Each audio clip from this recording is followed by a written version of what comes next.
तहरीक इंसाफ जो है भरपूर कैंपेन कर रही है, जबकि उनके मद्दे मुकाबिल जो है नून लीग और नून लीग के उम्मीदवार हैं जो वो बेहतर अंदाज में कैंपेन नहीं कर पा रहे। कि इस हल्का में नून लीग ने जो है वो अब अपनी दौड़ जो है वो तेज कर दी है। ये हल्का इस वजह से बड़ा इंपॉर्टेंट है कि यहाँ पर अलीम खान 2018 में जीते थे। अलीम खान की ये टेंशन है इस हल्का में कि वो ये सीट नून लीग को जितवाएं, तासुर दें। तो जो मैंने सीट जीती थी वो मैंने अपनी जाती हैसियत में जीती थी। तहरीक इंसाफ के बहुत सारे ऐसे लोग हैं जो कि सरकर्दा रहनुमा थे, कौंसलरान थे, उनको नून लीग में शामिल करवाने में कामयाब हो गए हैं शुएब सिद्दीकी। नाज़रीन, मैंने एक वीडियो बनाई थी लाहौर के हल्का PP 158 पर, और उस वीडियो में मैंने तमाम तर जो पहलू हैं वो आपके सामने रखे थे, और जिसके बाद मैंने आपको ये बताया था कि इस हल्का में तहरीक इंसाफ की जो पोजीशन है वो बेहतर नज़र आ रही है। तहरीक इंसाफ जो है भरपूर कैंपेन कर रही है, जबकि उनके मद्दे मुकाबिल जो है नून लीग और नून लीग के उम्मीदवार हैं जो वो बेहतर अंदाज में कैंपेन नहीं कर पा रहे।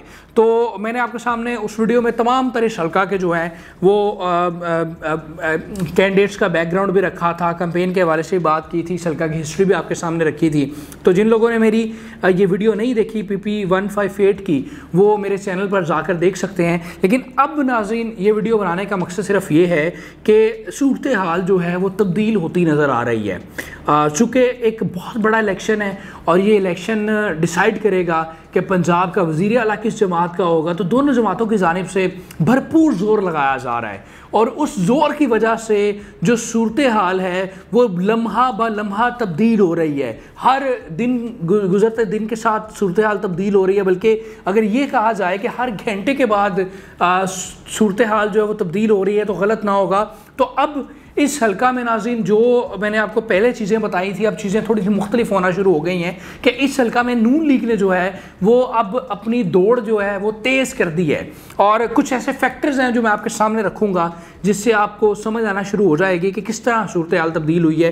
नाज़रीन, मैंने बताया था कि इस हल्का में तहरीक इंसाफ ने एक बेहतरीन उम्मीदवार को टिकट दिया, और जो कि बड़ा ज़बरदस्त कैंपेन भी कर रहा है। तहरीक इंसाफ के दीर लोग भी इस हल्के में बड़े एक्टिव नज़र आते हैं, जबकि नून लीग की जानिब से कोई इतनी ख़ास कैंपेन नहीं की जा रही। लेकिन नाज़रीन, उस वीडियो के बाद नून लीग ने बाकायदा तौर पर मुनज़्ज़म तरीके से अपनी कैंपेन का आगाज़ किया, अपने जलसों का, डोर टू डोर का, कॉर्नर मीटिंग्स का एहतमाम करना शुरू कर दिया।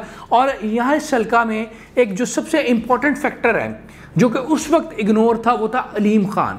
क्योंकि ये हल्का इस वजह से बड़ा इंपॉर्टेंट है कि यहाँ पर अलीम खान 2018 में जीते थे, और अलीम खान मुनहरफ होने के बाद DC हुए थे, और अब वो इस हल्का में इलेक्शन कॉन्टेस्ट नहीं कर रहे थे। लेकिन अलीम खान के हवाले से जो PTI के लोग हैं वो ये कहते थे कि हमने यकीनी तौर पर यहाँ पर फतह हासिल करनी है, ताकि हमने अलीम खान को ये पैगाम देना है कि अलीम खान जो 2018 में जीते थे वो सिर्फ और सिर्फ इमरान खान की वजह से सीट जीते थे।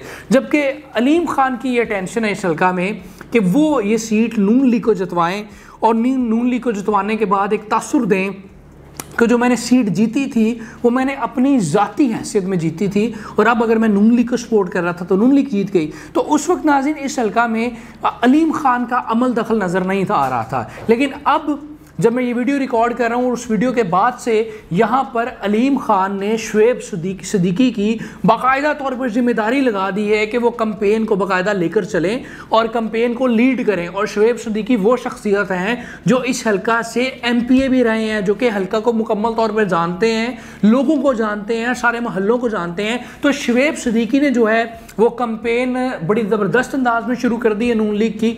वो बाकायदा तौर पर डोर टू डोर जा रहे हैं, तहरीक इंसाफ लोगों को मिल रहे हैं, और तहरीक इंसाफ के बहुत सारे ऐसे लोग हैं जो कि सरकर्दा रहनुमा थे, कौंसलरान थे, उनको नून लीग में शामिल करवाने में कामयाब हो गए हैं शुएब सिद्दीकी। जिसके बाद जो आसानी जीत नज़र आ रही थी तहरीक इंसाफ, अब वो मामला नहीं रहा। यहाँ पर भी सूरत हाल तब्दील होती जा रही है, और जितना आसान समझा जा रहा था PTI के लिए, अब उतनी आसान सूरत हाल नहीं रही। तो ये जो अलीम खान वाला फैक्टर है, शुएब सिद्दीकी वाला फैक्टर है, ये इस वक्त काम कर गया, और शुएब सिद्दीकी जो हैं वो यहाँ पर दिन रात मेहनत कर रहे हैं एहसन शराफत के साथ, जो नून लीग के उम्मीदवार हैं। नाज़रीन, दूसरी इम्पॉर्टेंट चीज़ ये है कि अलीम खान ने इस हल्के में पैसों की बोरियों के मुंह खोल दिए हैं।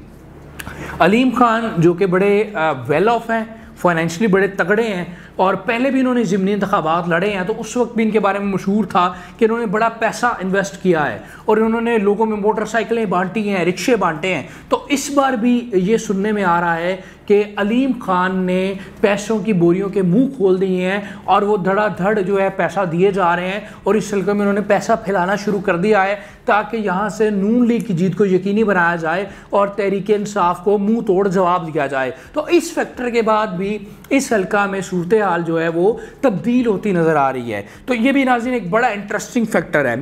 तीसरा नाज़रीन जो अहम पॉइंट है जिसकी वजह से मैं ये कह रहा हूँ कि तब्दील हो रही है सूरत हाल, वो ये है कि यहाँ पर सरकारी वसाइल का भी बेदरेग इस्तेमाल होना शुरू हो गया है। जिस तरह दूसरे हल्कों में तरक्याती काम करवाए जा रहे हैं, चूँकि इलेक्शन कमीशन का ये एक SOP है कि जब किसी हल्का में ज़िमनी इंतखाब अनाउंस हो जाता तो उसके बाद तरक्याती काम नहीं हो सकते, लेकिन यहाँ पर नून लीग धड़ाधड़ तरक्याती काम करवा रही है और अपने वोटर्स को मुतमईन करने के लिए, सेटिस्फाई करने के लिए हर हद तक जा रही है और यहाँ तक कर उनमें राशन भी डिस्ट्रीब्यूट किया जा रहा है और दीगर चीज़ें भी डिस्ट्रीब्यूट की जा रही हैं। तो ये एक फैक्टर है जिसकी वजह से तहरीक इंसाफ को इस हल्का में नुकसान उठाना पड़ रहा है, जो कि उनकी पहले यकीनी फतह नज़र आ रही थी, अब मामला जो है वो डामाडोल होना शुरू हो गया है। उसके बाद नाज़रीन एक और इम्पॉर्टेंट फैक्टर है जो कि मेरे ख्याल में इतना इम्पोर्टेंट नहीं है, लेकिन उस चीज़ को बड़ा ऐसे प्रेजेंट किया जा रहा है कि जैसे बड़ी इंपॉर्टेंट चीज़ है। वो ये है कि इस हल्का में स्टेज अदाकार अमानत चंद और उनकी फैमिली भी आती है। तो ये भी नून लीग की तरफ से क्रेडिट लिया जा रहा है कि अमानत चंद ने एक जलसा में नून लीगी उम्मीदवार की हमायत का ऐलान कर दिया। तो ये तासुर दिया जा रहा है कि जितनी लाहौर की फ़नकार बरादरी है, हल्के की फ़नकार बरादरी है और उनकी फैमिलीज़ हैं वो नून लीग के साथ हैं। तो ये भी एक तासुर दिया जा रहा है कि ये नून लीग की तरफ से एक बहुत बड़ी डेवलपमेंट है, बहुत बड़ी अचीवमेंट है।